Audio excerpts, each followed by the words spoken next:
Let's talk about Season 2 of Alice in Borderland, Netflix's survival game thriller series based on the Japanese manga series. This one has been eagerly anticipated worldwide since its first season was a rousing success 2 years ago. Now I'm going to provide my own personal thoughts and feelings on this second season and invite you to comment what you thought. This does of course mean that there will be major spoilers ahead, so you have been warned. We ended Season 1 with all the number cards claimed, but now the Game Masters are ready to dish out the games for the face cards. And what that means for us viewers is an increase in the scale of the games. They feel so much more lavish and grand, with a more complicated design to them. Season 1's traps often were rather simple yet effective, short, sharp bursts with blunt force trauma behind them. And yes, the Hearts games presented more of an emotional edge to them, playing around with feelings, but I think that in Season 2 that's heightened even further. These face card games,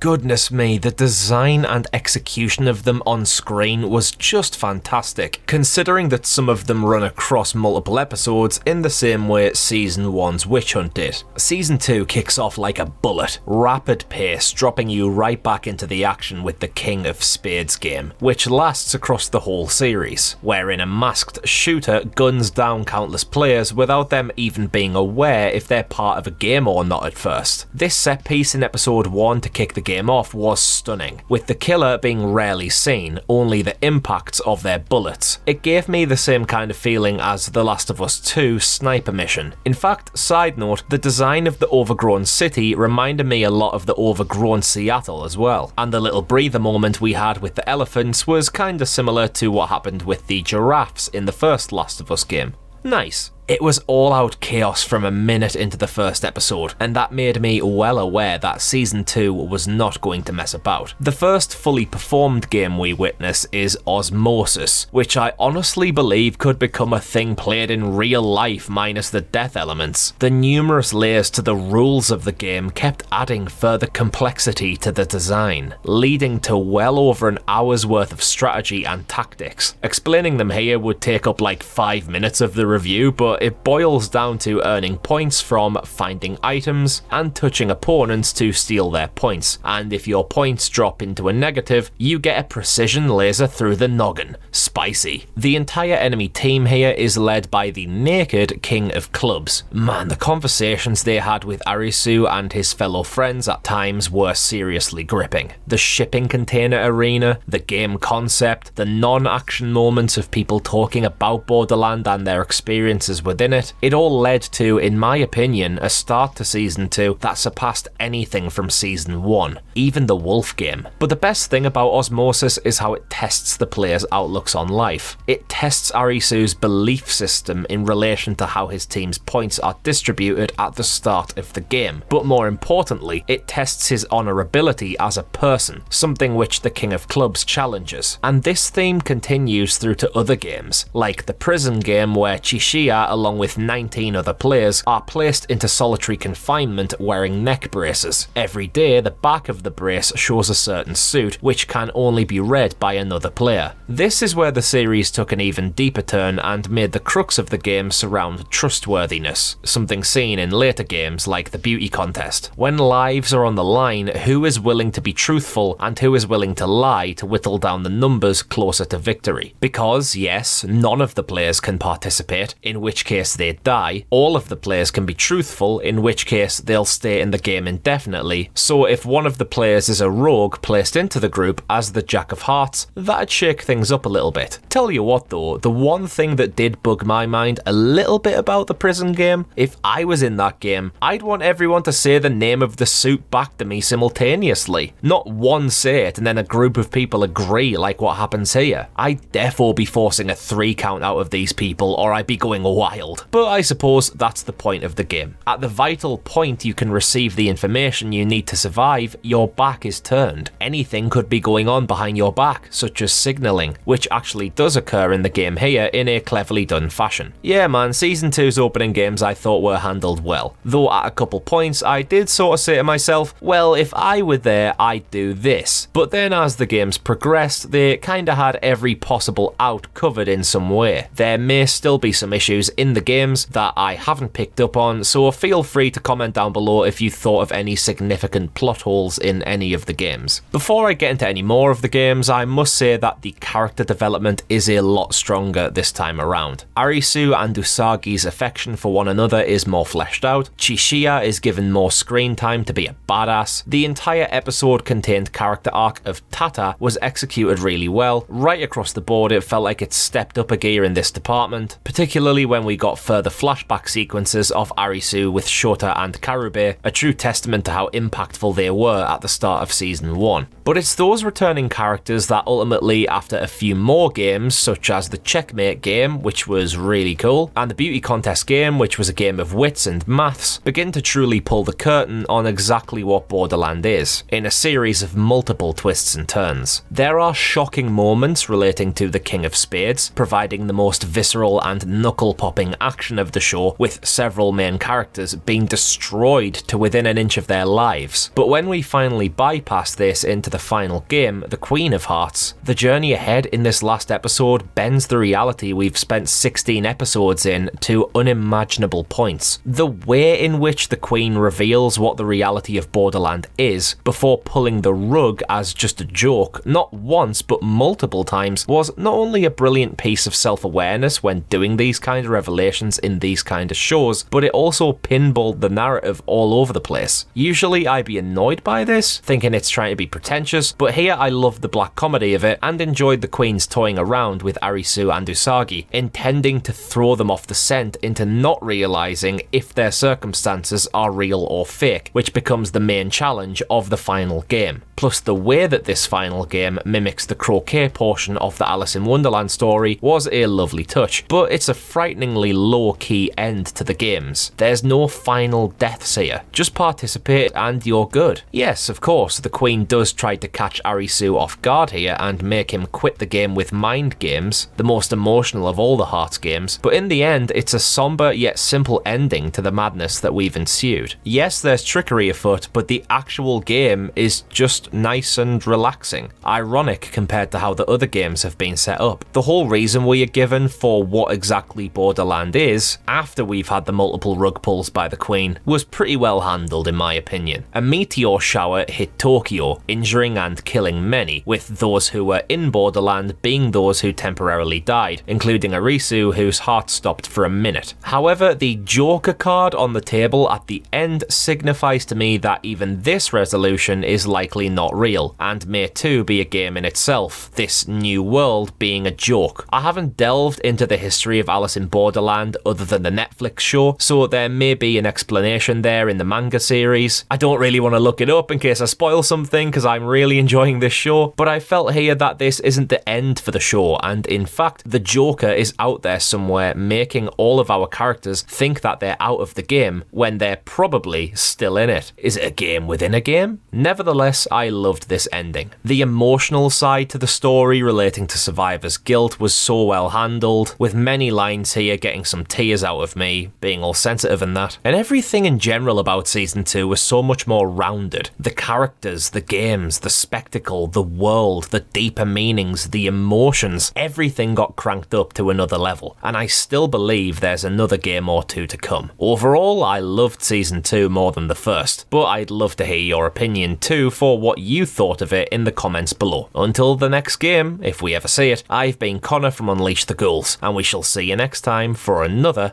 honest review. Cheers out.